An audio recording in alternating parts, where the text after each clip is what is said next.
তাহলে আজকে আমরা পড়বো ভূতালোক বিজ্ঞান। ভূতালোক বিজ্ঞানে আমাদের বইয়ে মোটামুটি তিনটা জিনিস ব্যাখ্যা করা আছে। এক হচ্ছে প্রথমে ব্যতিচার বা ইন্টারফিয়ারেন্স।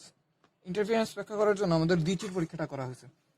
এরপরে আছে আমাদের অপবর্তন বা ডিফ্র্যাকশন। ডিফ্র্যাকশন দুই টাইপের দেওয়া আছে আমাদের এখানে, এককটির বা ফ্রনহোফার ডিফ্র্যাকশন, আর অপবর্তন গ্রেটিং যেটা আমরা বলি, সেটাও আবার অনেক টাইপের হয়ে থাকে। সেটার ভিতরে আমাদের একটা স্পেশাল টাইপ দেখানো হয়েছে, সেটা হচ্ছে প্লেন ট্রান্সমিটিং বা নিঃসরণ ব্যতিচার, নিঃসরণ গ্রেটিং। এরপর আছে আমাদের সমবর্তন বা পোলারাইজেশন। ঠিক আছে, এটার ক্ষেত্রে আমাদের দুইটা সূত্র দেওয়া আছে, সেটা হচ্ছে ম্যালাসের ল আর ব্রুস্টারের ল। আমাদের এই জিনিসগুলো মোটামুটি পড়তে হবে, তাহলে আমাদের ভৌতিক বিজ্ঞান মোটামুটি কমপ্লিট। তো এই জিনিসগুলো পড়ার আগে আমাদের আসলে প্রি রিকোয়েসাইড বা আগে থেকে কিছু জিনিস জানা থাকতে হবে। সেই জানা জিনিসগুলো আমরা এই ক্লাসে করব। এই ক্লাসটা শেষ করার পর পরবর্তী যে ভিডিওগুলো থাকবে সেগুলোতে আমরা অন্য ক্লাসগুলো করার চেষ্টা করবো, অর্থাৎ ব্যতিচার, অপবর্তন, সমাবর্তন, এই জিনিসগুলো তখন একটা একটা করে কভার করা হবে। তো প্রথমে আমরা এক্সট্রা যে জিনিসগুলো আমাদের দরকার সেগুলো আমরা জেনে নিই। সেটার জন্য আমাদের ওয়েভ সম্পর্কে হালকা একটু জানা রাখতে হবে। ওয়েভ অবশ্যই আমরা ফার্স্ট ইয়ার আগে থেকে পড়ে রাখছি, তারপরে আমরা কিছু জিনিস একটু বলে রাখি। তো ওয়েভের যে ইকুয়েশন সেটা আসে কি, এ সাইন 2π/λ, এরপর আসে ভিটি মাইনাস এক্স। তো এই জায়গায় আমরা সহজে ইউজ করার জন্য এটাকে একটু চেঞ্জ করে লিখবো, যে 2π/λ ভিটি, এটাকে যদি আমরা ভিতরে দিয়ে দিই তাহলে 2π, এখানে আসে কত ভি ডিভাইডেড বাই ল্যামডা, আর এখানে একটা টি, আর এখানে আসে 2π ল্যামডা, আর এখানে থাকে একটা এক্স। তো এখানে যে জিনিসটা আছে 2π ভি/λ, ভি/λটাকে আবার কি লেখা যাবে, এফ। আমরা এখানে একটু করে ফেলি, 2π ভি/λ, এটাকে লেখা যাবে কি আবার 2π এফ, কারণ আমরা জানি কি ভি/λ এটা সমান কত, এফ। এটা সমান আবার কি লেখা যায়, ওমেগা। আর 2π/λ এই জিনিসটাকে আমরা আবার কে নামে একটা নতুন কনস্ট্যান্ট দিয়ে থাকি। ঠিক আছে, তাহলে এই দুটো জিনিস যদি আমরা এখানে রিপ্লেস করে ফেলি, তাহলে আমাদের তরঙ্গের ইকুয়েশনটা আসে এ সাইন ওমেগা টি মাইনাস কে এক্স। তাহলে এটা হলো আমাদের একটা কি তরঙ্গের ইকুয়েশন। সেই তরঙ্গের ভিতরে তরঙ্গের ইকুয়েশনে এই যে ওয়াইটা, এই ওয়াইটা আমাদের মাধ্যমের কণার সরণ বলবে, মাধ্যমের কণার সরণ। এবং সরণ বললে আমাদের কি কি রেফারেন্স বলতে হবে, যে কোথা থেকে। সরণটা সবসময় কি হবে, সাম্যাবস্থান থেকে, সাম্যাবস্থান থেকে। এখানে একটা কোণ দেখতেছি আমরা সাইনের পরে, এই যে কোণ যেটা আছে সেই কোণটাকে আমরা আসলে কি বলি, দশা। সেই দশা, তাহলে আমরা কি, দশা হচ্ছে ওমেগা টি মাইনাস কে এক্স। এই পুরো জিনিসটা হচ্ছে কি আমাদের তরঙ্গের দশা। হ্যাঁ, দশা বলতে আমরা এই পুরো জিনিসটাকে বুঝবো। তার ভিতরে এই যে এক্সটা আছে, এই এক্সটা আসলে একটা কণার অবস্থান ডিনোট করে, কণার অবস্থানকে ডিনোট করে। তাহলে আমরা একটা তরঙ্গ সম্পর্কে একটু জানি নিই। তো প্রথমে আমরা দেখি যে এটা আমাদের কার্তেশীয় স্থানাঙ্ক ব্যবস্থা না, এটা কি, এখানে একটা পানির তল ধরতে পারে, এই পানির ভিতরে কি অনেকগুলো অণু পরমাণু আছে, যেমন এখানে একটা অণু আছে, এখানে একটা অণু আছে, এখানে একটা অণু আছে, এখানে একটা অণু আছে, এখানে অণু, এরকম অনেকগুলো কি অণু আছে। সেই অণুগুলোর ভিতর আমরা এখন কি একটা শক্তির প্রবাহ দিব। তো শক্তির প্রবাহ যখন দিব, তাহলে এই যে শক্তির প্রবাহটা আমরা কিভাবে করব, আমাদের এটা হচ্ছে উচ্চকণা, উচ্চকণাটাকে আমরা উপরে নিচে আন্দোলিত করতে থাকবো। আন্দোলিত যখন করব তখন এর ভিতরে দিয়ে একটা শক্তি সামনের দিকে যেতে থাকবে। হ্যাঁ, তো এই যে শক্তিটা সামনের দিকে যেতেছে, এই যে শক্তির একটা প্রবাহ হচ্ছে, এই শক্তির প্রবাহকে আমরা কি বলবো, তরঙ্গ। এই শক্তির প্রবাহটাই আসলে ওয়েভ। তাহলে এই শক্তির প্রবাহ যখন যাবে তখন এই যে কণাটা, এই কণাটা এখানে আসবে, এই কণাটা এখানে চলে আসবে, এই কণাটা এখানে চলে আসবে, এরকম করে তারা কি, এগুলো আমাদের জানা আছে, তারা এইরকম টাইপের একটা প্যাটার্ন তৈরি করবে। ঠিক আছে, এটা কি একটা তরঙ্গ যাচ্ছিল, হঠাৎ করে আমরা একটা ছবি তুললাম, সেই ছবি তুলে কি করতেছি, বিভিন্ন মুহূর্তের অবস্থানগুলো আমরা দেখাইতেছি। তাহলে আমরা এখান থেকে মেইনলি মনে রাখবো কি, যে এই যে কোণ যেটা আছে সেই কোণটাকে আমরা কি বলি, দশা। এখানে ওয়াই যেটা আছে সেটা হচ্ছে মাধ্যমের কণার সরণ। আর এখানে কে যেটা আছে সেই কে গুলা কি এক একটা কণার অবস্থান ডিনোট করে, যেমন যদি আমরা বলি 2 সেন্টিমিটার এক্স, তার মানে 2 সেন্টিমিটার দূরের যে কণাটা আছে সেটাকে ডিনোট করবে। 4 সেন্টিমিটার দূরে 4 সেন্টিমিটার দূরে যে কণাটা আছে সেটাকে ডিনোট করবে। ওকে, তাহলে এখন একটা ওয়েভ যখন এরকম একটা মাধ্যমের উপর দিয়ে যায়, তখন মাধ্যমের কণাগুলো আসলে কি হয়, যখন একটা ওয়েভ মাধ্যমের কণার উপর দিয়ে যাবে তখন আর মাধ্যমের কণাগুলোকে সে একটা করে সরল সঞ্চিত স্পন্দন গতি প্রদান করবে। ঠিক আছে, যেমন যে এ সাইন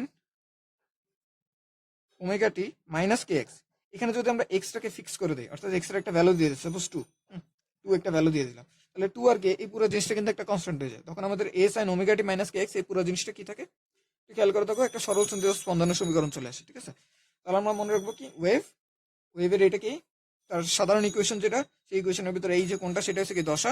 ওয়েভ সবসময় কোন দিকে যায়, শক্তির প্রবাহ, সেটা সরাসরি সামনের দিকে যায়, মাধ্যমের কণাগুলো উপরে নিচে উঠানামা করতেছে।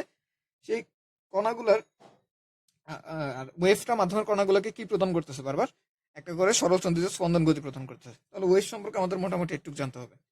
এরপরে আমাদেরকে এখন সমাবর্তন, ব্যতিচার, অপবর্তন এই সবগুলোই আসলে আলোর তরঙ্গ ধর্মের মাধ্যমে ব্যাখ্যা করা হয়েছিল। আর তরঙ্গ ধর্ম সম্পর্কে প্রথম প্রপোজ করছিল আমাদের হাইগেন। হাইগেনের আগে আমাদের নিউটনের একটা সূত্র ছিল কর্পাসকুলার থিওরি বলে। ওই কর্পাসকুলার থিওরিটা শুধুমাত্র একটা জিনিসকে ব্যাখ্যা করতে পারছিল, যে আলো সরল পথে চলে, হ্যাঁ। আর বাকি কোনো কিছুকে সে আসলে ব্যাখ্যা করতে পারে নাই। তো সেই কারণে আমাদের ওই থিওরিটাকে পরে বাদ দেওয়া হয়েছিল, এরপর হাইগেনের থিওরিটা নিছে। তো হাইগেনের থিওরিটা আসলে পুরোপুরি পারফেক্ট ছিল না, এটার ভিতরে কিছু ভুল ছিল। যেমন হাইগেন আমাদেরকে বলছিল যে লাইটটাকে একটা মেকানিক্যাল ওয়েভ, হ্যাঁ। লাইট কি মেকানিক্যাল, হাইগেন বলছে, এটা আমরা বলিনি। হাইগেন মেকানিক্যাল ওয়েভ। তো মানুষ তখন জিজ্ঞেস করছিল মেকানিক্যাল ওয়েভ যদি হয় তাহলে এটার তো চলার জন্য মাধ্যম লাগবে, তাহলে সূর্য থেকে পৃথিবীতে আলো আসে কিভাবে? তখন সে আরেকটা থিওরি বলছে যে মাধ্যম তো আছে, মাধ্যমটা হচ্ছে ইথার। এটা কি একটা, এটা খুবই পাতলা ও স্থিতিস্থাপক একটা মাধ্যম। তো এই দুইটা জিনিসকে সে ধরে নিছিল, তার অ্যাজাম্পশনের ভিতর ছিল এগুলো। তো এই অ্যাজাম্পশন গুলোর মাধ্যমে সে আসলে সবকিছুকে প্রকাশ করছে। কিন্তু পরবর্তীতে আমরা জানছি যে আলো আসলে মেকানিক্যাল ওয়েভ না, আলো কি নন মেকানিক্যাল ওয়েভ, মানে তড়িৎচুম্বকীয় তরঙ্গ। এই তড়িৎচুম্বকীয় তরঙ্গ, আর তড়িৎচুম্বকীয় তরঙ্গ ইয়ার জন্য কোনো মাধ্যম লাগে না, তাই ইথারের থিওরিটা আবার দরকার ছিল না। আর ইথারের থিওরিটা পরবর্তীতে ফেইল, এটা এক্সপেরিমেন্টালি প্রুফ করা হয়েছিল মাইকেলসন মর্লেল পরীক্ষা দিয়ে। আচ্ছা, কিন্তু তারপরে তার যে থিওরিগুলো ছিল, সে যেভাবে প্রুফ করে আসছিল, সেই জিনিসগুলো, একই জিনিসগুলো আমরা নন মেকানিক্যাল ওয়েভের ক্ষেত্রে খাটাতে পারি। তাই আমরা সিম্পলিসিটির জন্য ধরে নিব যে সূত্রগুলো আমরা প্রুফ করতেছি সেগুলো মেকানিক্যাল ওয়েভ ধরে, ঠিক আছে। মেকানিক্যাল ওয়েভ ধরেই করব, মানে যান্ত্রিক তরঙ্গ ধরেই করব। সেখানে আমরা মাধ্যম বলবো, বারবার মাধ্যমের কণা বলবো, হ্যান ত্যান বলবো, কিন্তু আমাদের মনে রাখবো যে এই জিনিসগুলো কি আসলে এক্স্যাক্টলি সত্য না। নন মেকানিক্যাল ওয়েভের জন্য আলো একটা নন মেকানিক্যাল ওয়েভ, সেটার জন্য যেভাবে প্রুফ করা যায়, এগুলোর জন্য কি একদম এক্স্যাক্ট একইভাবে প্রুফ করা যায়। তাহলে আমরা দেখি সেটার জন্য। এখন হাইগেনের নীতিটা একটু দেখে নিই। হাইগেন নীতির ভিতরে আর কি কি বলছিল।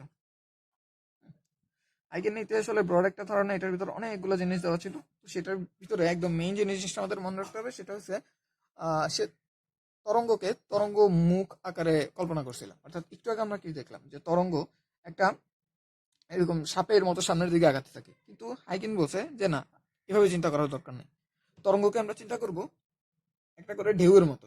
ঢেউয়ের মতন কিভাবে? মনে করো একটা পুকুর ছিল, পুকুরের ভিতরে যদি আমরা একটা ড্রপ ফালাই, পুকুরের ভিতরে আমরা এখানে একটা পাথর ফেললাম, পাথর ফেললে এর চারপাশে এরকম করে রিপেল ছড়াতে থাকে।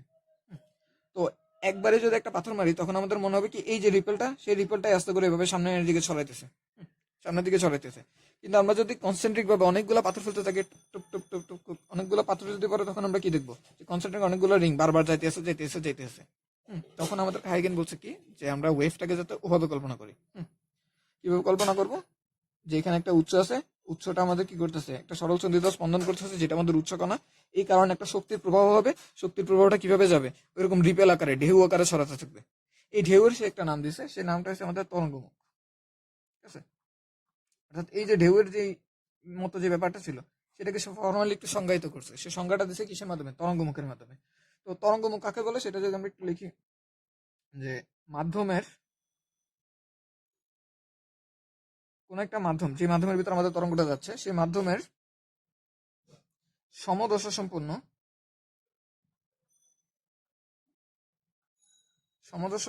কণাগুলোর সঞ্চারপথকে,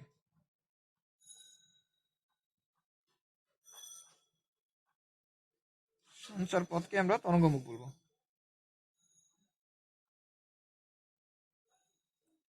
তরঙ্গমুখ বলে।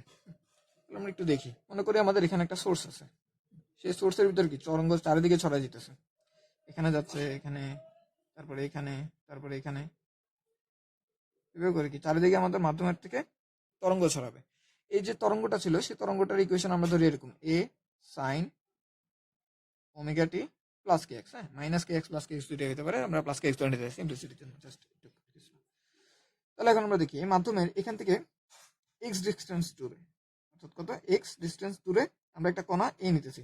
এখন আমরা যদি এই কণার দশা চিন্তা করি, দশা মানে কি, শুধুমাত্র এই কোণটা, তাহলে দশা যদি চিন্তা করি, তাহলে দশাটা কত আসবে আমাদের, ওমেগা টি প্লাস কে এক্স ওয়ান। ঠিক সেম ভাবে এখান থেকে যদি আমরা এক্স মিটার দূরে আরেকটা কণা বি কল্পনা করি, সেই বি এর দশাও কি আসবে আমাদের, ওমেগা টি প্লাস কে এক্স ওয়ান।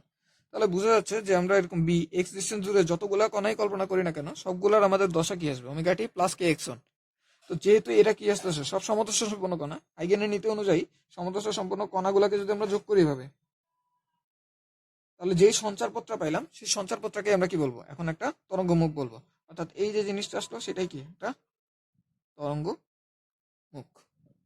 তাহলে এটা ছিল আমাদের হাইগেনের নীতির প্রথম পয়েন্ট, অর্থাৎ তরঙ্গ মুখ জিনিসটা কি।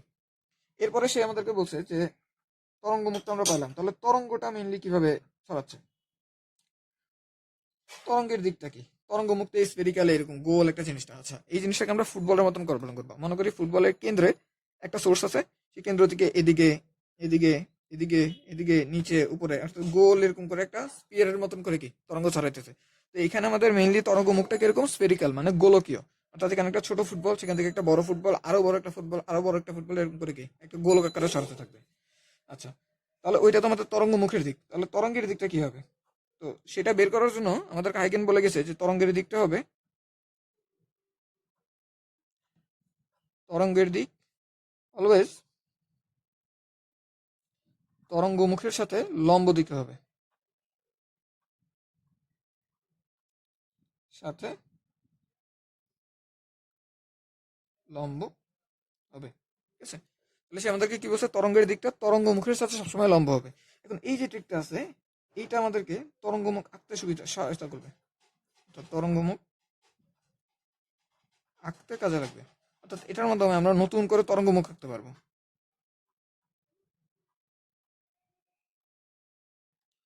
কিভাবে সাহায্য করে আমরা একটু দেখি। মনে করি আমাদের একটা পয়েন্ট সোর্স আছে, ঠিক আছে, এই যে একটা পয়েন্ট সোর্স আছে, পয়েন্ট সোর্স থেকে আলো কোন দিকে ছড়াবে, এদিকে এদিকে এদিকে এদিকে, এই এই চারিদিকে কি আমাদের তরঙ্গ ছড়াবে। এখন আমরা যদি একটা তরঙ্গ মুখ কল্পনা করতে চাই এক্স ডিস্টেন্স দূরে, তরঙ্গ মুখটা আসবে কি আমাদের এরকম একটা বৃত্ত আসবে।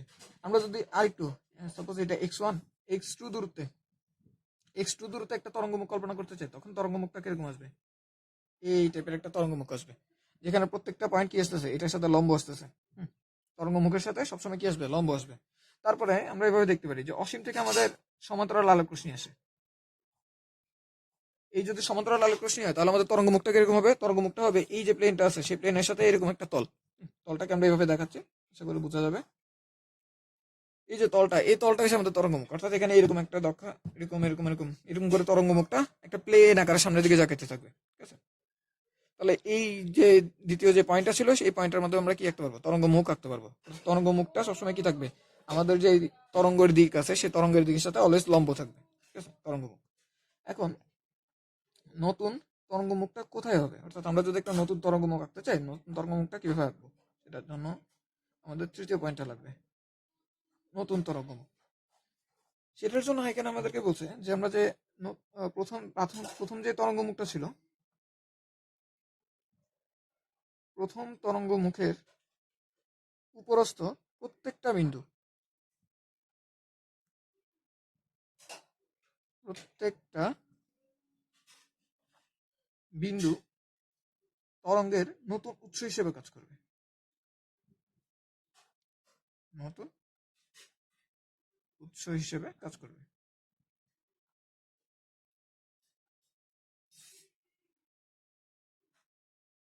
তাহলে আমরা দেখি এখানে আরো অনেক কিছু লেখা আছে, তো লেখাগুলো আমাদের তেমন একটা লাগবে না, আমি একটু মুখে এক্সপ্লেন করে দিই তাইলেই হবে। তাহলে মনে করি আমাদের এখানে একটা সোর্স ছিল, ঠিক আছে, সোর্স 1। এই সোর্স থেকে আমাদের এখানে একটা তরঙ্গ মুখ ছড়াইছিল, কিছু দূরত্বে আমাদের একটা তরঙ্গ মুখ আছে। সেই তরঙ্গ মুখের উপরস্থ অনেকগুলো বিন্দু আছে, কারণ তরঙ্গ মুখ আঁকছিলাম তো আমরা বিন্দু দিয়ে। সমদর্শ সম্পন্ন অনেকগুলো কণা ছিল, সেই কণাগুলোর সমান সমান কিছু বিন্দু ছিল, ওই কণাগুলোকে সঞ্চারপথকে যোগ করছি, যোগ করার মাধ্যমে তো আমরা তরঙ্গ মুখটা পেয়েছিলাম। তো সেই বিন্দুগুলো আছে, এই যে প্রত্যেকটা বিন্দু আছে, এই প্রত্যেকটা বিন্দু হবে এখন আমাদের গৌণ উৎস। আর এই যে S1 এটা ছিল আমাদের মুখ্য উৎস, প্রাইমারি সোর্স। এখন এই গৌণ উৎসগুলো কি করবে, নতুন ভাবে ছোট ছোট তরঙ্গ তৈরি করবে। এই যে নতুন গৌণ উৎস থেকে, উৎস হতে উৎপন্ন ছোট তরঙ্গগুলোকে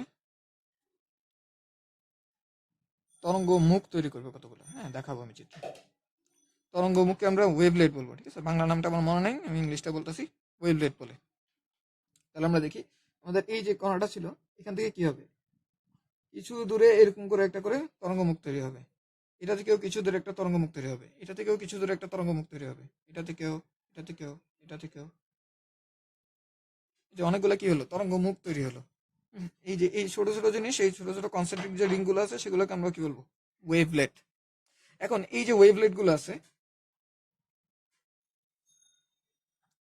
এই ওয়েভলেট গুলা তরঙ্গের সমান বেগে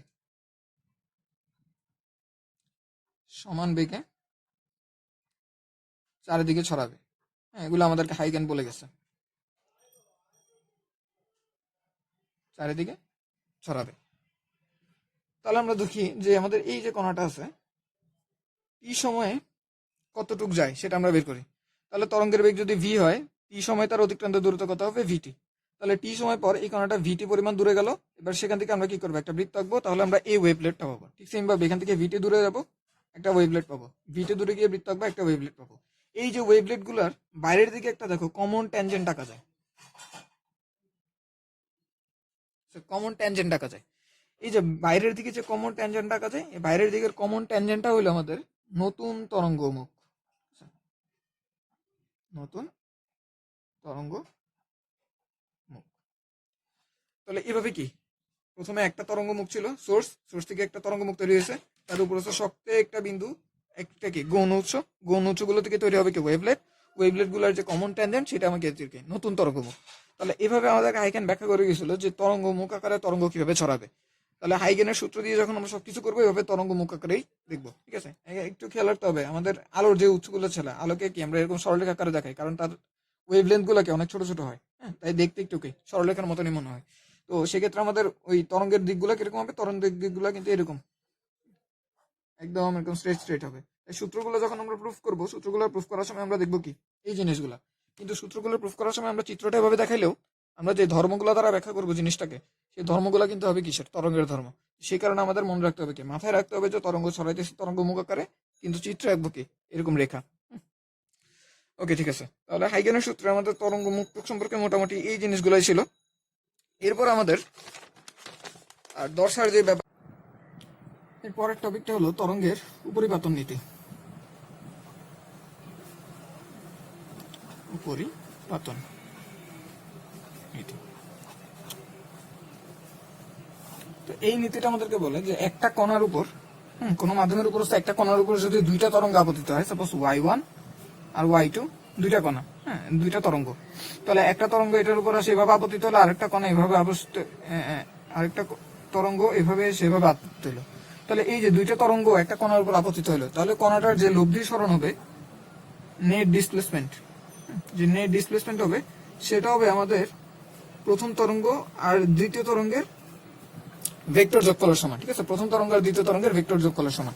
যেমন আমাদের এখানে একটা কণা, সেই কণার উপর এখান থেকে একটা তরঙ্গ আসে পড়লো, হ্যাঁ, সেই তরঙ্গটা বলতেছে কি উপরে 5 সেন্টিমিটার যেতে, আর ওখান থেকে আরেকটা কণা আসলো, সেই কণাটা বলতেছে উপরে 2 সেন্টিমিটার যেতে। হ্যাঁ, তাহলে কণাটা কিভাবে যাবে, y net is equal to y1 vector plus y2 vector, যেহেতু এটা একই দিকে তাই সরাসরি যোগ করে দিলেই হবে। তো সেটা যাবে কত, 7 সেন্টিমিটার। ঠিক সেম ভাবে দ্বিতীয়টা যদি নিচে 2 সেন্টিমিটার যেতে হতো, তাহলে যেহেতু বিপরীত দিকে তখন যেহেতু কি 5 - 2, তার মানে কত, 3 সেন্টিমিটার। একইভাবে একটা তরঙ্গ যদি এদিকে যাইতে বলতো 2 সেন্টিমিটার, 2 মিটার, একটা তরঙ্গ উপর দিকে যাইতে বলতেছে 2 মিটার, তাহলে সে যাবে কোন দিকে, যাবে তাদের লব্ধি বরাবর, অর্থাৎ 2√2 মিটার, 2√2 মিটার মিটার ওদিকে।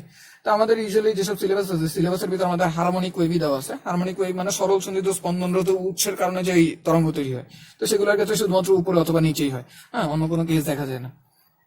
তো এটার কথা আমরা মাথায় রাখি যে তরঙ্গের উপরিপাতন নীতি আমাদেরকে কি বলে, যে একটা কণার উপর যদি দুইটা তরঙ্গ এসে আপতিত হয়, তাহলে তরঙ্গগুলোর কারণে কণাটার যে লব্ধি সরণ হবে, সেই লব্ধি সরণটা কি হবে, তরঙ্গগুলার ইন্ডিভিজুয়াল তরঙ্গের কারণে যে সরণ হতো সেই সরণের ভেক্টর যোগফলের সমান। এখন এই জিনিসটা আরো একটা জিনিস বলে যে দুইটা তরঙ্গ যদি একটা মাধ্যমের উপর দিয়ে যায়, তাহলে একটা তরঙ্গের উপর অপর তরঙ্গের কোনো প্রভাব নাই, প্রভাব পড়বে শুধুমাত্র কার উপর, তরঙ্গের উপর। আচ্ছা, এখানে লিখে দিই, প্রভাব পড়বে কণার উপর, এক তরঙ্গের উপর উপর অপর তরঙ্গের কোনো কি থাকবে না, প্রভাব থাকবে না।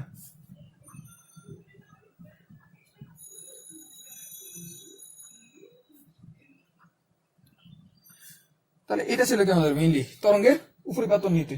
তরঙ্গের উপরিপাতন নীতির পরে এখন আমাদের সুসংগত উৎসটা একটু ভালোভাবে জেনে নিতে হবে। সুসংগত উৎস, তাহলে সুসংগত উৎসের সংজ্ঞাটা আমরা প্রথমে দেখবো না। সুসংগত উৎসটা দেখার আগে আমরা মোটামুটি অন্য একটা জিনিস দেখে নিই, যে মনে করি আমাদের এখানে একটা উৎস ছিল, সেটা হচ্ছে আমাদের y2, এটার ইকুয়েশনটা হচ্ছে a2 sin omega t plus কে এক্স। আর এখানে আরেকটা ওয়েভ আছে, সেটা হচ্ছে আমাদের এটা হচ্ছে আমাদের, আচ্ছা এখানে a1 দেই, তাহলে a1 sin omega t plus কে এক্স। অর্থাৎ দুইটা একই রকম, শুধুমাত্র তাদের কি বিস্তারগুলো ভিন্ন। দুইটা একই রকম, শুধুমাত্র তাদের বিস্তারগুলো ভিন্ন। এখন এই দুইটা কণা যদি আমাদের এখানে একটা মাধ্যমের কণা, আর এখানে ছিল আমাদের উৎস দুইটা, তো এটা ছিল আমাদের S1 উৎস, এটা ছিল আমাদের S2 উৎস। অর্থাৎ S1 মানে এটা, S2 মানে কোনটা, এটা। তাহলে S1 থেকে আমাদের একটা তরঙ্গ এসে কি এই মাধ্যমের কণার উপর আপতিত হলো। তাহলে একটা তরঙ্গ যখন মাধ্যমের কণার উপর আপতিত হবে, তখন সেটাকে কি প্রদান করবে, একটা বিস্তার প্রদান করবে। সেই বিস্তারটা তাহলে কি হবে আমাদের, সাপোজ এটা x1 দূরত্বে আছে, এখান থেকে x1 দূরত্বে আছে, তাহলে x1 দূরত্ব যদি থাকে, তাহলে প্রথম বিস্তার y1 সেটা সমান কি হবে, এই সমীকরণে x1 বসিয়ে দিতে হবে। তাহলে আসবে কি a1 sin omega t plus কে x1।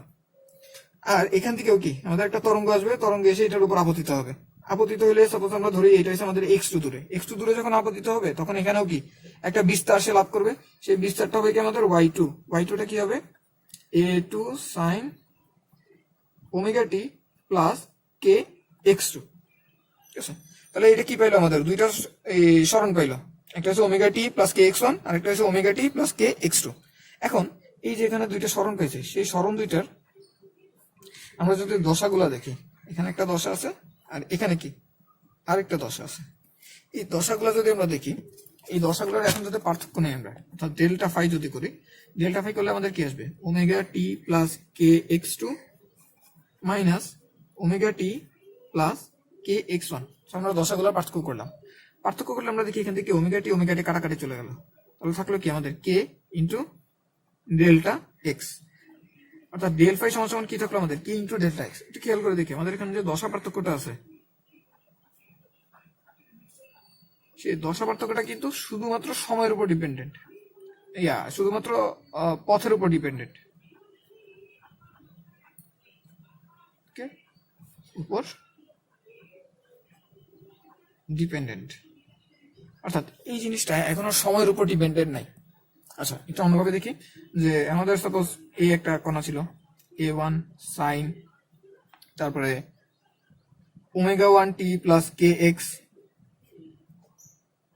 x1, তাদের ওমেগাটা আমরা ভিন্ন করে দিলাম, আর y2 এটা সমান সাপোজ 2 sin ওমেগা 2, এখানে 1 থাকতো, এখানে 2 থাকতে হবে, কেন থাকতে হবে একটু পরে বলতেছি, কে x2 এরকম থাকলো। আচ্ছা, যখন আমরা ওমেগা 1 বললাম, তখন এটা মানে কি আমাদের 2/f1, অর্থাৎ যখন আমরা ওমেগাকে একটা ফিক্স করে দিয়েছি, এখানে কি একটা এফও ফিক্স হয়ে যায়। তো ওমেগা ফিক্স করা মানে কি একটা এফ ফিক্স হয়ে গেছে। আর যেহেতু তারা একই মাধ্যমে আছে, তাদের তরঙ্গের বেগ কি সেম থাকতে হবে।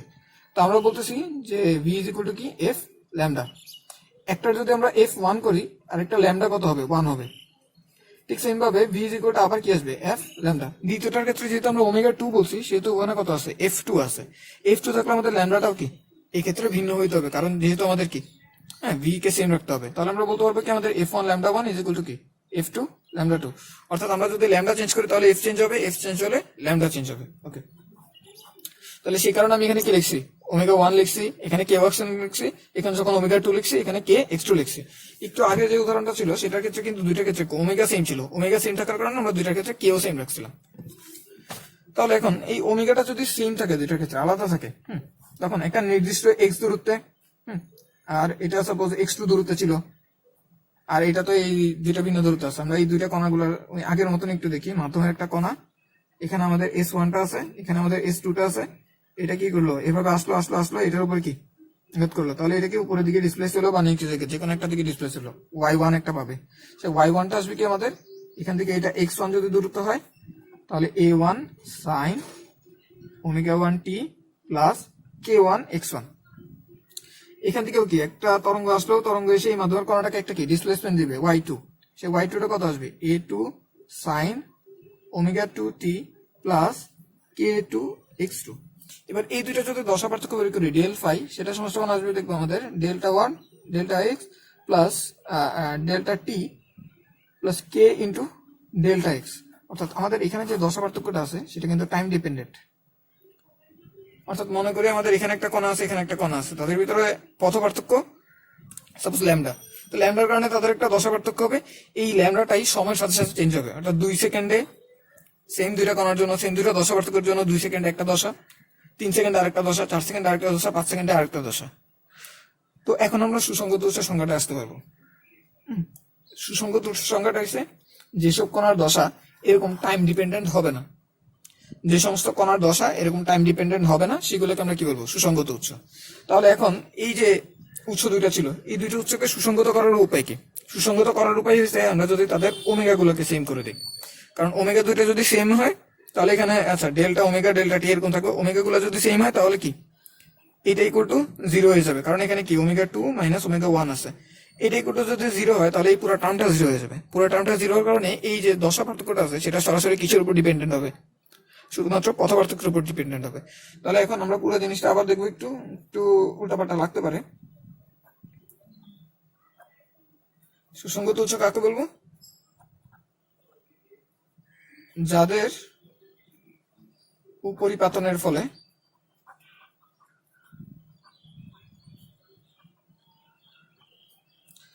মাধ্যমের কণার দশা সময়ের সাথে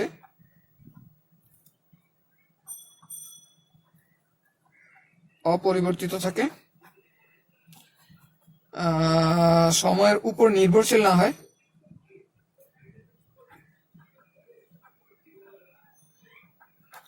নির্ভরশীল থাকে না।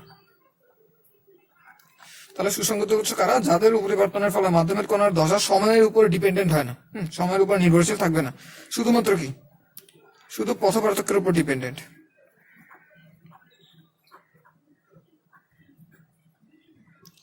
উপর ডিপেন্ডেন্ট।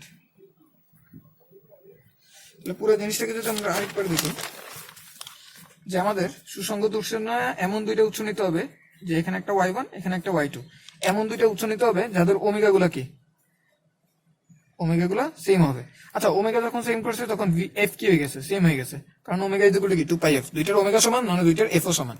আচ্ছা এফ যখন সেম, আচ্ছা ভি তো সেম হবে কারণ কি মাধ্যম সেম,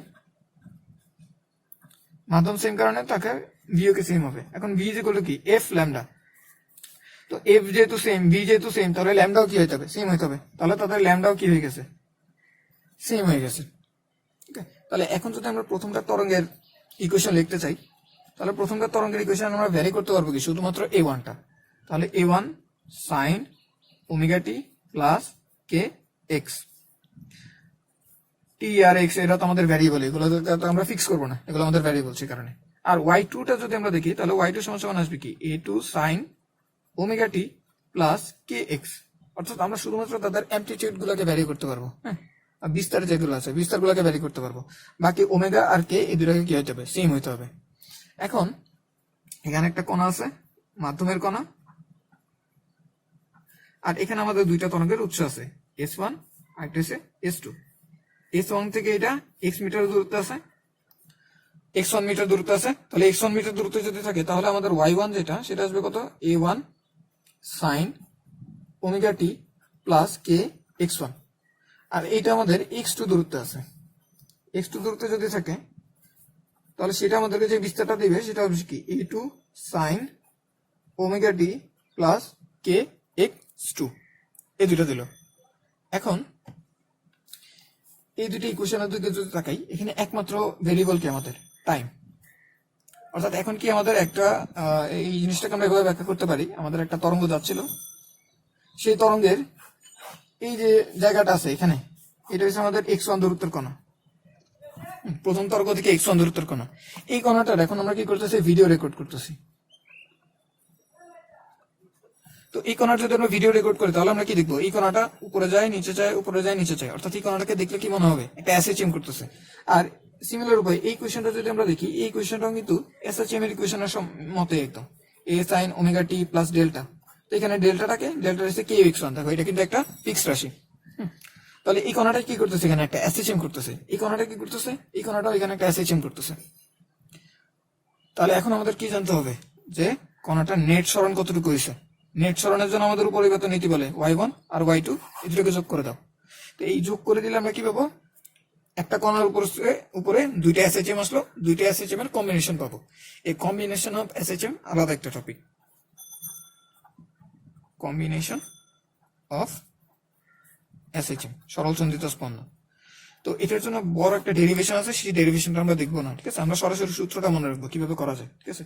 সেটার জন্য আমরা মনে রাখি এভাবে যে প্রথম এসএচএমটা কি ছিল, প্রথম এসএচএম ছিল এরকম এ সাইন ওমেগা টি প্লাস কে এক্স ওয়ান, আর দ্বিতীয় যে এসএচএমটা সেটা ছিল আমাদের কত, এ two sine omega t plus কে এক্স টু।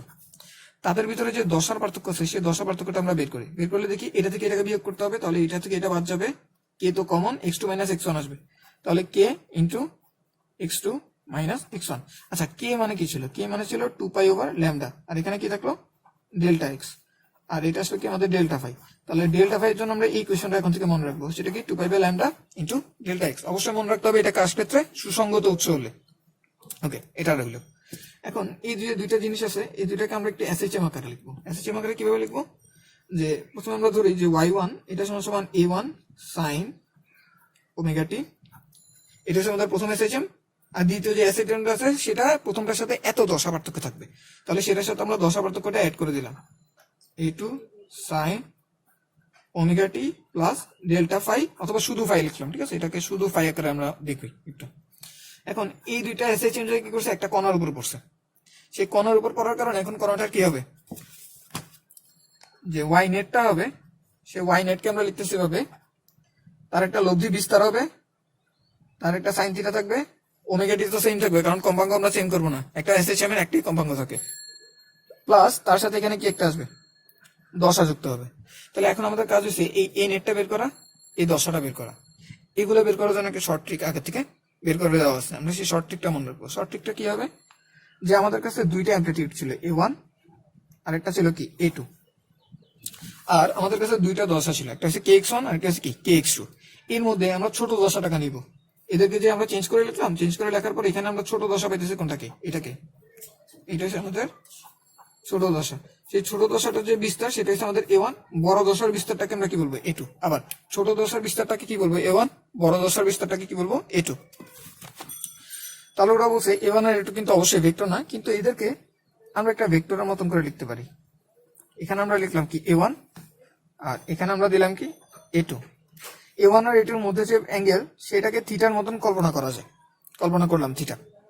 তাহলে আমাদের এ নেট যেটা আসবে, এই নেটটা আসবে আমাদের লব্ধি যেই বের করতাম আমরা, সেই লব্ধি বের করার মতন, অর্থাৎ under root a1 square a2 square plus 2 a1 a2 cos phi. এখানে ফাইটা কি, ফাইটা হলো এই যে দুইটা এসএচএম ছিল তাদের মধ্যে দশার পার্থক্য, আর এখানে একটা থিটা উৎপন্ন হবে, সেই থিটাটাই হবে আমাদের দশাটা। এখানে সেই থিটাটা সমান কি আসবে, ট্যান থিটা বের করতে পারতাম আমরা, মনে আছে ট্যান থিটা সমান কি আসে, যার সাথে কোণ উৎপন্ন করছে সে নিচে একলা, অন্যটার নিচে হয় কস ফাই, উপরে হয় সাইন ফাই। তাহলে আমাদের কি আসলো, এই দুটো জিনিস আসলো। অর্থাৎ আমাদের যে আরেকবার পুরো জিনিসটাকে আমি বলতেছি, যে প্রথমে আমাদের কি একটা তরঙ্গ a1 সাইন ওমেগা টি, এটা হলো আমাদের ছোট দশা, আর আরেকটা হলো y2 a2 sine omega t, আর এই দুইটা কণার তরঙ্গের ভিতরে দশার পার্থক্য কত, ডেল্টা ফাই, কণার ভিতরে দশার পার্থক্য ডেল্টা ফাই। এটা হলো কি আমাদের বড় দশা। এই দুটোকে যোগ করলে আমাদের যে ওয়াই নেট আসবে, সেখানে একটা কি পাবো এ নেট, তারপরে এখানে একটা সাইন থাকবে, তারপরে আমাদের এই যে ছোট দশাটা আছে, এই ছোট দশাটা সরাসরি বসে যাবে, অর্থাৎ ওয়াই টিটা সরাসরি বসে যাবে। তারপর এখানে আরেকটা দশা বসবে, অর্থাৎ এখানে একটা থিটা বসবে, এই থিটাটা বসবে, এখানে আমরা থিটাই লিখি, থিটাটা বসবে। এখন এখানে এ নেট যেটা আছে সেটা কিভাবে বের করবো, সেটা বের করার জন্য আমাদের কি করতে হবে, ছোট দশাকে নিচে বড় দশাকে এভাবে লিখবো, তাহলে এটা ছোট দশার বিস্তার এখানে, বড় দশার বিস্তার এখানে, তাদের মধ্যে ডেল্টা ফাই, এটা হলো কি তাদের ভিতর দশা পার্থক্য। তাহলে তাদের যে লব্ধিটা আসবে সেটাই আমাদের এ নেট, তাদের A1 অর্থাৎ ছোট দশার সাথে যে উৎপন্ন কোণ সেটাই কি আমাদের এখানে থিটা। ঠিক আছে, তাহলে এখন আমরা কি করতে পারতেছি, সাপোজ একটা কণা ছিল, মাধ্যমের একটা কণা, সেটার উপরে দুইটা তরঙ্গ এসে পড়লো, তরঙ্গ দুইটা কি তারপর একটা করে SHM দিছে, সেই SHM এর কারণে এখন তার কি হয়েছে, একটা করে লব্ধি বিস্তার হয়েছে, সেই লব্ধি বিস্তারটা আমরা বের করতে পারি। আর সেই লব্ধি বিস্তার কারণে সে যে নতুন SHM-টা পাইলো, সেই SHM এর ইকুয়েশনটা আমরা বলতে পারতেছি। ঠিক আছে, তাহলে এটাকে আমরা একটু মাথায় রাখবো, যদি একটু কঠিন মনে হয় তাহলে কয়েকবার দেখবো, কয়েকবার দেখলে আশা করে মাথায় ঢুকে যাবে। আচ্ছা, এরপরে আরেকটা জিনিস, যে তরঙ্গের তীব্রতা, আমরা মোটামুটি আমাদের মেইন জিনিস থেকে আগে যেতেছি। তীব্রতাটাকে আমরা কেমনে ডিফাইন করতাম, তীব্রতা I সমান ছিল 2 pi square a square f square rho v। আচ্ছা, আমরা একটু খেয়াল করি যে আমাদের যে দুইটা মাধ্যম আছে, দুইটা যে আমাদের তরঙ্গ ছিল, সেই দুইটা তরঙ্গের ক্ষেত্রে আমাদের কি v কি সেম? v অবশ্যই সেম, যেহেতু মাধ্যম সেম। আমাদের রো কি সেম? রো মানে কি ছিল, মাধ্যমের ঘনত্ব। মাধ্যম যেহেতু একই, তাইলে তাদের মাধ্যম কি, রো গুলাও কি সেম হবে, যেহেতু মাধ্যম সেম। আচ্ছা, ভি সেম, রো সেম, দুইটার কি এফ সেম? এফ ও সেম হবে। এফ সেম কেন? কারণ আমরা কি নিয়েছিলাম, সুসংগত উৎস নিয়েছিলাম দুইটাকে, সুসংগত উৎস নিয়েছিলাম। আচ্ছা, তাহলে এখানে রো সমান, ভি সমান, এফ ও সমান 2 পাইতে একটা কনস্ট্যান্টই, তাহলে এই আইটা শুধুমাত্র কার উপর ডিপেন্ড করবে, এ স্কোয়ারের উপর ডিপেন্ড করবে। ঠিক আছে, তাহলে এখন এই জিনিসটাকে আমরা একটু ভাবে লিখতেছি, সাপোজ সি ইন্টু এ স্কোয়ার, এই আকারে লিখলাম। ওকে, তাহলে এখন প্রথম যে কণাটা ছিল সেই কণাটার ইন্টেন্সিটি I1, এটা সমান কি আসবে, সি ইন্টু A1 স্কোয়ার। দ্বিতীয় যে কণাটা ছিল সেটার ইন্টেন্সিটি কি আসবে, I2, সেটা আসবে কি সি ইন্টু A2 স্কোয়ার। ওকে, এই দুইটা জিনিসকে মাথায় রাখি। এখন আমাদের লব্ধি যে তরঙ্গটা আসছিল, সেই লব্ধি তরঙ্গের বিস্তারটা কি, এ নেট, সেটা যদি আমরা স্কোয়ার লিখি, সেটা সমান কি আসবে আমাদের, A1 এর স্কোয়ার, A2 এর স্কোয়ার প্লাস 2 A1 A2, তারপর এখানে কি cos এর 5। আচ্ছা, এ নেট স্কোয়ার, এখানে যদি আমরা নেট লিখি আই নেট, এ নেট স্কোয়ারকে কি লেখা যায়, আই নেট বাই সি। আমরা এখানে লিখতেছি I net over c equal to A1 square যেটা আছে সেটাকে কি লেখা যাবে, I1 over C, plus A2 square যেটা আছে সেটাকে কি লেখা যাবে, I2 over C, plus 2 A1 এর বদলে আমরা কি লিখতে পারবো, I1 ডিভাইডেড বাই সি, সেটার উপর রুট, তাহলে I1 নিচে সি, এটার উপর কি রুট, ইন্টু সেম ভাবে I2 ডিভাইডেড বাই সি, সেটার উপর কি রুট, ইন্টু এখানে কি থাকতেছে, cos 5 থাকতেছে। তাহলে এখানে দেখি, এখানে সি, এখানে সি, এখানে c, root c into root c, আবার আসবে কি সি, তাহলে সবগুলা সি কি বাদ পড়ে যাবে। যদি বাদ পড়ে যায় তাহলে আমাদের কি আসবে, আই নেট সমান সমান I1 plus I2 plus 2 root over I1 into root over I2 into cos 5। তাহলে এটা কি আমাদের লব্ধি তাদের যে তীব্রতা হবে, সেই তীব্রতার ইকুয়েশন। ঠিক আছে, তাহলে পুরো জিনিসটাকে আমরা আবার একটু সামারাইজ করি।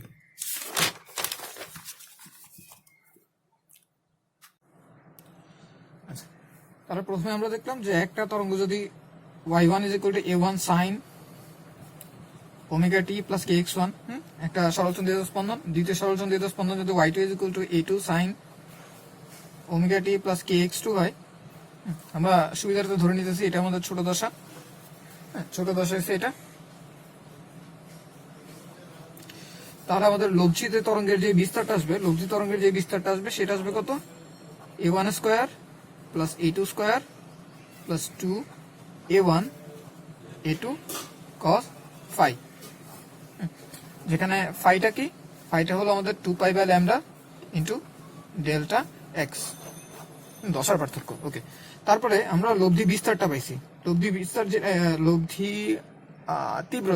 তীব্রতা সেটা যেটা আসলো সেটা হচ্ছে I1 plus I2 plus 2 root over I1 into root over I2 into cos 5, এটা আসলো। ওকে, আচ্ছা, এখন একটু চিন্তা করি, আমরা যে আলো দেখি, আলোর যে উজ্জ্বলতা থাকে, সেই উজ্জ্বলতাটা আমরা আসলে কি দিয়ে মাপবো, তীব্রতা দিয়ে মাপবো। তাহলে কোনো জায়গায় যদি আলো পড়ে, সেই আলোটা অন্ধকার হবে, নাকি আলোকিত হবে, উজ্জ্বল হবে, সেটা কিসের উপর ডিপেন্ড করবে? শুধুমাত্র তার তীব্রতার উপর ডিপেন্ড করবে। ওকে, তাহলে এখন দুইটা তরঙ্গ যখন আমরা নিচ্ছি তখন তাদের বিস্তারগুলো কিন্তু ফিক্স হয়ে গেছে। বিস্তারগুলো যখন ফিক্স হয়েছে তখন I1 ফিক্স, I2 ও ফিক্স। তার মানে এখানে আই নেটটা শুধুমাত্র ডিপেন্ড করতেছে কিসের উপর? cos phi এর উপরে। ঠিক আছে, cos phi এর উপর ডিপেন্ড করতেছে। তাহলে cos phi এর যে ফাইটা আছে সেই ফাইটা আবার ডিপেন্ড করতেছে কিসের উপর? হ্যাঁ, দশা পার্থক্য। দশা পার্থক্যটা শুধুমাত্র পথ পার্থক্যের উপর ডিপেন্ড করতেছে। আচ্ছা, এখন বোঝা যাবে আমরা সুসংগত উৎস কেন নিচ্ছিলাম। সুসংগত উৎস যদি না হইতো তাহলে এর যে দশা পার্থক্য সেটা কিছু হইতো, সময়ের সাথে পরিবর্তিত হইতো। অর্থাৎ আমরা যদি দেখতাম যে এখানে একটা কণা আছে, সেই কণার উপর এখানে একটা তরঙ্গ, এখানে একটা তরঙ্গ, সেখান থেকে এরকম আসলো, সেখান থেকে এখানে আরেকটা জিনিস আসলো, তাদের ভিতরে একটা নির্দিষ্ট দশা পার্থক্য আছে। তাদের দশা পার্থক্য, পথ পার্থক্য হচ্ছে x1, এটার পথ হচ্ছে x2, তাহলে তাদের ভিতর দশা পার্থক্য ডেল্টা ফাই, সেটা সমান কি আসলো? 2π/λ ইন্টু ডেল্টা এক্স। তাদের ভিতরে একটা পথ পার্থক্য আছে। এই পথ পার্থক্যটা যত সময় যাক সবসময় কি থাকবে? সেম থাকবে। অর্থাৎ একটা কণা আরেকটা কণা, সেই কণার অবস্থান এখানে, এদের ভিতরে পথ পার্থক্যটা যেহেতু ফিক্স হয়ে গেছে, তাদের ভিতর দশা পার্থক্যটা অলওয়েজ ফিক্স থাকবে। তার মানে ওখানে যদি একটা কম উজ্জ্বল আলো তৈরি হয়, সেই কম উজ্জ্বল আলোটা সবসময় কম উজ্জ্বল থাকবে। সেটার উজ্জ্বলতা সময়ের সাথে বাড়বে, কমবে না। যদি আমরা সুসংগত উৎস না নিতাম তখন আমাদের এখানে আরো একটা টার্ম চলে আসতো, ডেল্টা টি। অর্থাৎ তখন সময় যতটুকু ভ্যারি হইতো, সময়ের সাথে সাথে আমাদের কি হইতো, এখানে এই জিনিসটাও, এই যে উজ্জ্বলতাটা আছে সেই উজ্জ্বলতাটাও চেঞ্জ হতে থাকতো। অর্থাৎ তাদের ভিতরে দশা পার্থক্য এটা যদি ফিক্স থাকতো, দশা পার্থক্য সাপোজ এখন ল্যামডা আছে, হ্যাঁ, ল্যামডা পরিমাণ দশা পার্থক্য আছে, এই দশা পার্থক্য কতক্ষণ পরে সেম থাকতো। অর্থাৎ এখানেই কিছুক্ষণ আমি উজ্জ্বল দেখতাম, কিছুক্ষণ অন্ধকার দেখতাম, কিছুক্ষণ উজ্জ্বল দেখতাম, কিছুক্ষণ অন্ধকার দেখতাম। ঠিক আছে, বোঝা যাইতেছে এটা? তো এরকম যাতে না হয়, সেটা না হওয়ার কারণে আমরা কি করি, এখানে সুসংগত উৎস নেই। সুসংগত উৎস নেওয়ার কারণে আমাদের এখন দশা পার্থক্যটা কি থাকবে না, আর সময়ের উপর ডিপেন্ডেন্ট হবে না। কোনো জায়গায় যদি একটা নির্দিষ্ট পরিমাণ দশা পার্থক্য থাকে, তাহলে ওই জায়গায় সবসময় একটা নির্দিষ্ট পরিমাণ দশা পার্থক্য থাকবে। ওই নির্দিষ্ট পরিমাণ দশা পার্থক্যের কারণে সবসময় ওখানে একটা নির্দিষ্ট পরিমাণ আই নেট তৈরি হবে। অর্থাৎ আমরা একটা নির্দিষ্ট উজ্জ্বলতার আলো সবসময় দেখবো। তাহলে এখন আমরা দেখতেছি কোথাও অন্ধকার হবে নাকি উজ্জ্বল হবে, সেটা শুধুমাত্র কিসের উপর ডিপেন্ড করতেছে? এই cos phi এর উপর ডিপেন্ড করতেছে। ঠিক আছে, ওকে। তাহলে আমাদের প্রথম মোটামুটি এটুকুই থাকলো। এটুকুর পরে আমরা সেকেন্ড ভিডিওতে অন্য জিনিসগুলো দেখার চেষ্টা করব। তো এটা শেষ করার আগে আমরা কয়েকটা জিনিস একটু দেখেছি। এটা স্পেশাল, যে ধরলাম আমাদের এমন দুইটা উৎস দেওয়া আছে যাদের A1 = A2, এটা সমান আমাদের A। আরেকটা উৎস দেওয়া আছে যেটার I1 I2, এটা সমান কত? I। এখন আমাদেরকে বের করতে বলছে এই দুইটা যদি উপরে পাতিত হয়, উপরে পাতিত হলে আমাদের A নেটটা কি হবে, তারপর A এর ম্যাক্সিমাম ভ্যালু কি, A এর মিনিমাম ভ্যালু কি হবে, ঠিক সেম ভাবে I নেটটা কি হবে, তারপরে I এর ম্যাক্সিমাম ভ্যালুটা কি হবে, I এর মিনিমাম ভ্যালুটা কি হবে। আমাদের এই জিনিসগুলো একটু বের করতে হবে। তো সেটা আমরা একটু বের করে দেখি। আমরা দেখতেছি আমাদের A1 সেটা সমান কত? A, A2 সেটা সমান কত? A, তারপরে I1 সমান কত? A, I2 সমান কত? I1 সমান I, I2 সমান I। তাহলে আমরা ধরি যে তাদের ভিতরে যে দশা পার্থক্য ডেল্টা ফাই, সেটা সমান দশা, এটা হচ্ছে কি আমাদের দশা পার্থক্য ধরে নিতেছে। এটা ইকুয়েশনের ভিতরে একটা আননোন ভ্যারিয়েবল আকারে থাকবে, দশা পার্থক্য। সুতরাং আমাদের যে A নেট, এই A নেটটা কি আসবে আমাদের? A² + 2A × A × cos, তারপরে এখানে কত? ফাই, সেটার উপর কি √ ডেল্টা ফাই কে ফাই বলতেছি। তাহলে এখানে থাকলো কি 2A², এখানে 2A², এখানে 2A², কমন নিলে 1 + cos phi, সেটার উপর কত? √ তাহলে এখানে থাকলো কি আমাদের 2A² × 2 cos phi/2, সেটার √ তাহলে 2 cos² phi/2 এরকম থাকতেছে। তাহলে 2টা এখানে হিসাব করলেই দেখবা 2A cos phi/2 এটা থাকতেছে। তাহলে এটা আসতো আমাদের A নেটটা। ওকে, তাহলে এটা আসলো আমাদের A নেট। এখন এটাকে আমাদের কি করতে হবে? ম্যাক্সিমাম আর মিনিমাম কত সেটা বের করতে হবে। তাহলে একটু তাকাই দেখি, এই পুরো জিনিসটার ভিতরে এ তো ফিক্স, শুধুমাত্র cos phi এর উপর ডিপেন্ড করতেছে। cos phi এর ম্যাক্সিমাম ভ্যালু কত? 1। তাহলে এটা কত হইতে পারে? 2A। আর অন্যভাবে আমরা বলতে পারি cos phi মিনিমাম ভ্যালু কিন্তু -1। কিন্তু -1 বলতে কি আসলে বিস্তার 0 বোঝায়? বিস্তার সর্বনিম্ন বোঝায়। বিস্তার কিন্তু তখন সর্বোচ্চ, কারণ আমরা জানি বিস্তার কি এরকম আর এরকম। উপরের দিকে উঠলে আমাদের এই হইতো, নিচের দিকে উঠলে, অর্থাৎ উপরের দিকে উঠলে 2A, নিচের দিকে উঠলে -2A। অর্থাৎ এইটাও যখন একটা সর্বোচ্চ বিস্তার, এটাও সর্বোচ্চ বিস্তার। তাইলে মাইনাসটা নিলে সর্বোচ্চ বিস্তার কিন্তু আসতেছে না, সর্বনিম্ন বিস্তার কিন্তু আসতেছে না। তাই সর্বনিম্ন বিস্তারের জন্য আমাদের এটা কত করতে হবে? 0 করতে হবে। তাহলে cos phi সমান যদি 0 হয়, তাহলে মিনিমাম যেটা আসবে সেটা কত আমাদের? 0।